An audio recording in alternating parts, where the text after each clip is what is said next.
पाकिस्तान को हाथ कहीं और दिखाया गया लेकिन थप्पड़ कहीं और लगा कि वो पाकिस्तान के एयर डिफेंस सिस्टम उनके रडार्स को निशाना बनाए। पाकिस्तान के अलग अलग लोकेशंस पर 11-12 एयर बेसेस पर आपको पता है बूम बूम बूम दिखाया कुछ और, नजर कहीं और निशाना कहीं और। भारतीय एयरफोर्स ने अंदर तक जाके पूरे इलाके में डीप पेनिट्रेट, जिसको कहते हैं कि पूरी तरह से तबाही मचा दी। एक ऐसा देश जो कहता है कि हम न्यूक्लियर पावर हैं, बार बार न्यूक्लियर धमकी देता रहता है, वो कितना कच्चा है मॉडर्न वॉरफेयर के जमाने में, ये समझना बहुत दिलचस्प है। बार बार कहते रहे कि हमने भारत के तैयारे गिरा दिए, हमने राफेल गिरा दिया, हमने सुखोई 30 गिरा दिया।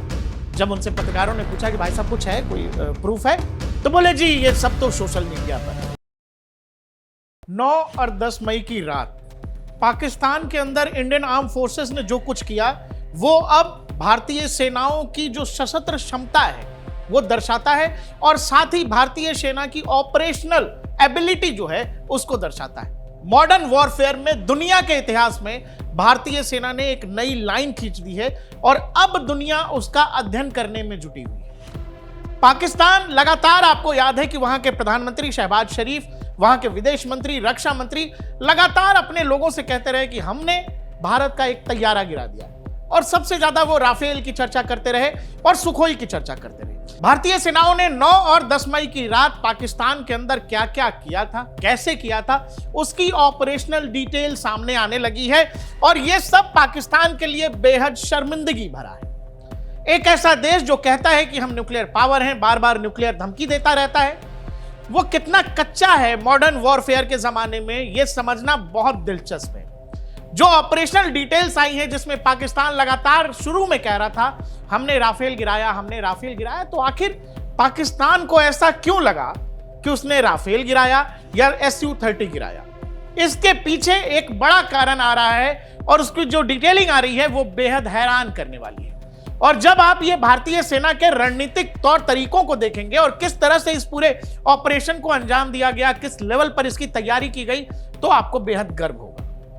दरअसल पाकिस्तान को हाथ कहीं और दिखाया गया लेकिन थप्पड़ कहीं और लगा। पाकिस्तान जिस जगह की तैयारी कर रहा था उस जगह कुछ हुआ ही नहीं, और जिस इलाके पर पाकिस्तान की नजर ही नहीं थी उन इलाकों में बम्बार्डिंग कर दिया गया। अब आइए कहानी पर, जो कहानी असल है वो कहानी ये है कि डीआरडीओ और इसरो द्वारा कुछ इस तरह के अनमैन्ड व्हीकल्स बनाए गए हैं। भारतीय सेना के पास उस तरह के यूएवीज हैं जो रडार पर, किसी भी दुश्मन के रडार पर किसी फाइटर प्लेन जैसा ही सिग्नेचर छोड़ते हैं। उनका क्रॉस सेक्शन एरिया भी पेलोड चूंकि उसमें डाला जाता है, वो बकायदा हथियार लेकर उड़ सकते हैं। इस वजह से रडार पर ये किसी फाइटर प्लेन जैसा दिखते हैं। हमारे स्क्रीन पर जो आपको दिखाई दे रहा है इसका इस्तेमाल नहीं किया गया, ये बस एक प्रतीकात्मक फोटो है। अब समझिए कि एक यूएवी यानी एक ड्रोन जैसा सिस्टम जो आमतौर पर विमान जैसा दिखता है, पायलट नहीं है उसमें, लेकिन उसमें पेलोड ले जाने की क्षमता है, उसमें उसका, इस वजह से उसका क्रॉस सेक्शन एरिया काफी बड़ा हो जाता है और रडार पर यह किसी फाइटर प्लेन जैसा दिखता है। और यही कारण है भारत के अलग अलग बेसेस से इस तरह के ड्रोन्स उड़ाए गए, अनमैन्ड व्हीकल्स उड़ाए गए, या यूं कहें जिसमें पायलट नहीं था, इस तरह के लड़ाकू विमान दिखने जैसे यूएवीज उड़ाए गए पाकिस्तान की तरफ, भारत के अलग अलग बेसेस से। पाकिस्तान का HQ-9 जो उसने चाइना से एयर डिफेंस सिस्टम लिया हुआ है, इन पर इनका जो इसका जो सिग्नेचर आया वो किसी फाइटर प्लेन जैसा आया। और साथ ही जो ऑपरेशनल डिटेल्स आ रही हैं उसमें जो जानकारी आ रही है वो ये कि संभव है कि HQ-9 के रडार पर जो सिग्नेचर आया वो Su-30 या फिर MiG-29 का आया। इस वजह से पाकिस्तान को यह लगा कि वो और उसका एयर डिफेंस सिस्टम भारतीय लड़ाकू जहाजों को जो है निशाना बना रहा है। अब आप ध्यान दीजिए, HQ-9 जैसे ही इसका रडार एक्टिव होता है, भारतीय सेनाओं को पाकिस्तान के अलग अलग जगहों पर तैनात एयर डिफेंस सिस्टम के सिग्नेचर मिल जाते हैं, उनका लोकेशन मिल जाता है, और इस तरह से जितने भी एयर डिफेंस सिस्टम पाकिस्तान के अंदर हैं वो एक्सपोज हो जाते हैं, उनका लोकेशन एक्सपोज हो जाता है। साथ ही भारतीय सेनाओं को यह मौका मिल जाता है कि वो पाकिस्तान के एयर डिफेंस सिस्टम उनके रडार्स को निशाना बनाए, और दूसरी तरफ पाकिस्तान के को जो है उनकी आर्म फोर्सेस को हमारे अनमैन्ड व्हीकल्स जो है वो इंगेज रखते हैं, क्योंकि इनकी स्पीड भी काफी ज्यादा है। इनकी स्पीड 720 किलोमीटर पर आवर तक जा सकती है। इस स्पीड पर उड़ने के कारण मैंने आपसे कहा कि पाकिस्तान को लगा कि उसने भारतीय फाइटर जेट्स को इंगेज कर लिया है और उनके रडार ने बकायदा उनको लोकेशंस बता दी है और HQ-9 एक्टिव होता है। और जैसे ही इसके लोकेशंस भारतीय एजेंसियों को और भारतीय एयरफोर्स को मिलती है, भारतीय डिफेंस सिस्टम, भारतीय राफेल जेट्स और लड़ाकू विमान उनके लोकेशंस का पता करते हैं। और आपको पता है जो भारतीय सेनाओं की प्रेस ब्रीफिंग में बताया गया कि हमने उनके एयर डिफेंस सिस्टम रडार को निशाना बनाया गया। तो दरअसल इसी रणनीति के तहत पहले इस तरह से उनको बताया गया, दिखाया गया कि भारत लड़ाकू विमानों के जरिए हमला करने आ रहा है। इस चक्कर में पाकिस्तान के एयर डिफेंस सिस्टम एक्टिव होते हैं। दूसरी तरफ भारत उनका लोकेशन ले लेता है और उन जगहों को निशाना बनाया जाता है। और उसके ठीक 45 सेकंड के बाद पाकिस्तान के अलग अलग लोकेशंस पर 11-12 एयर बेसेस पर आपको पता है बूम बूम बूम, हर तरफ इंडियन एयरफोर्स हमला बोल देती है। और एयर बेसेस को, जहां सियालकोट की आप बात करो, परसूर की बात करो, चुनियान की बात करो, रहीम यार खान, रफीकी, ये सब एयर बेसेस हैं। इसके अलावा जो कुछ इलाके जो बकाया जाता है, ये सब रडार साइट जो ब्लू वाले इलाके हैं, सियालकोट में, पसरूर में, चुनियान में, ये सब रडार साइट्स थे। एयर डिफेंस सिस्टम यहां लगे हुए थे और पाकिस्तानी रडार थे, जिनका काम यह था कि भारतीय एसेट्स की जानकारी लेकर बकायदा जो पाकिस्तानी एयरफोर्स है वो फिर हम पर हमला करती। लेकिन हमने एक्सपोज कर दिया पाकिस्तानी एयरफोर्स के जितने भी एसेट्स थे अलग अलग जगहों पर, उनकी जो भी स्ट्रेटेजिक लोकेशंस थी वो सब के सब एक्सपोज हो गए। और यही कारण है कि इतनी आसानी से इंडियन एयरफोर्स एकदम डीप जाते हुए जो LOC का इलाका है वहां से 200 किलोमीटर अंदर तक जाकर भारतीय एयरफोर्स जो है वहां पर बम्बार्डिंग करती है, वहां के एयर बेसेस को निशाना बनाती है और चाइनीज HQ-9 इसको जैम कर दिया जाता है। यह डिफेंस सिस्टम किसी काम का नहीं रहता और जहां यह बच पाता है वहां इंडियन एयरफोर्स जो है इसको निशाना बना देती है, इसका रडार बर्बाद कर दिया जाता है। यह पूरी की पूरी ऑपरेशनल डिटेल अब जब धीरे धीरे जैसे जैसे दिन बीत रहा है, दुनिया इस बात में लगी है कि भाई भारत ने जो डिफेंस एबिलिटी दिखाई है वो तो दुनिया ने देखी है।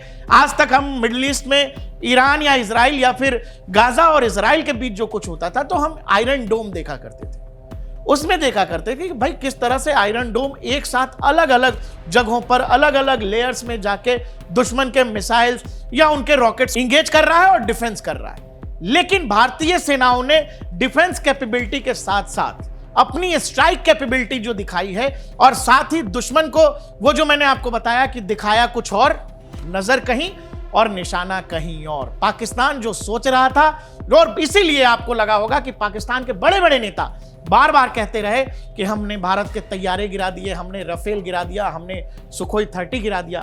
जब उनसे पत्रकारों ने पूछा कि भाई साहब कुछ है, कोई प्रूफ है, तो बोले जी ये सब तो सोशल मीडिया पर है। यही कारण है क्योंकि भारत ने पाकिस्तान को जो एक तरह से टैक्टिकल मास्टर क्लास कह लीजिए ये इंडियन आर्म फोर्सेस की, कि पाकिस्तान को बताया कुछ और गया और पाकिस्तान जब उसमें उलझा उसके सारे के सारे डिफेंस के जितने भी स्ट्रेटेजिक लोकेशंस थे वो सब के सब एक साथ एक्सपोज हुए और भारतीय एयरफोर्स ने अंदर तक जाके पूरे इलाके में डीप पेनिट्रेट, जिसको कहते हैं कि पूरी तरह से तबाही मचा दी। जितने के फॉरवर्ड बेसेस हैं एयरफोर्स के उन सब पर जबरदस्त तबाही इंडियन एयरफोर्स ने मचाई। वो इसीलिए क्योंकि एक तरह से टैक्टिकल मास्टर क्लास या कहते हैं कि सुपीरियोरिटी, जो एयर सुपीरियोरिटी जिसको कहते हैं, जो दो सेनाओं के बीच कोई चीज जो बहुत सुपीरियर है वो सारी की सारी रणनीतिक रूप से जब आप देखेंगे तो Indian air force, Indian arm forces Pakistan से बेहद आगे। दुनिया खोज रही है, दुनिया जानना चाह रही है कि आखिर भारत ने बगैर किसी बड़े कोलेटरल डैमेज के, देखिए कोलेटरल डैमेज इंग्लिश का एक बड़ा शब्द है, आमतौर पे युद्ध के दौरान बड़े डिफेंस एक्सपर्ट इसका बहुत इस्तेमाल करते हैं। वो ये कि जब कोई देश या दो लोग आपस में लड़ाई में जाते हैं तो कोलेटरल डैमेज का मतलब यह है कि आप हो सकता है कि सामने वाले दुश्मन को बहुत नुकसान पहुंचाए, लेकिन थोड़ा बहुत नुकसान आपको भी होगा।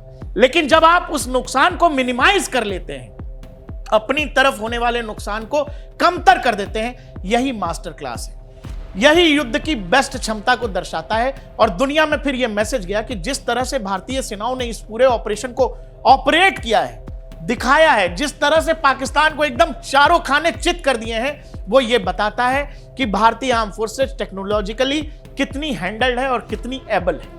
इसी कारण से जो पाकिस्तान बार बार अपनी संसद में वहां के प्रधानमंत्री बोलते रह गए कि हमने उनका तैयारा गिरा दिया है, हमने ये कर दिया है, वो कर दिया है, वो इसीलिए क्योंकि उनको एक धोखे में रखा गया। उनको भारत ने दिखाया सुखोई 30, भारत ने दिखाया मिग 29, क्योंकि उनकी रडार पर फाइटर प्लेन के सिग्नेचर्स आ रहे थे, लेकिन फाइटर प्लेन था नहीं। फाइटर प्लेन जैसा दिखने वाला यूएवी आसमान में था।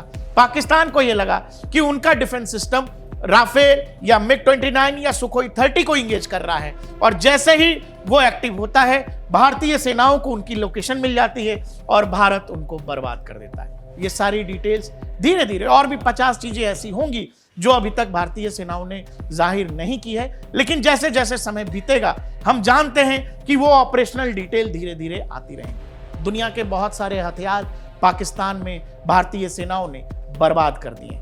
ये उन देशों की कहानी है जो देश सपना पाले बैठे थे, जैसे चीन को HQ-9 अपना डिफेंस सिस्टम दुनिया भर के देशों को बेचना है, साउथ अफ्रीका के देशों को बेचना है, लेकिन जो हाल HQ-9 का भारतीय सेनाओं ने पाकिस्तान के अंदर किया है, मुझे नहीं लगता कि अब HQ-9 में कहीं किसी की कोई दिलचस्पी। धीरे धीरे ऑपरेशन सिंदूर से जुड़े हर डिटेल सामने आते जा रहे हैं, और जैसे जैसे ये डिटेल्स और आएंगे हम आप तक हर जानकारी ऐसे ही लेकर आते रहेंगे।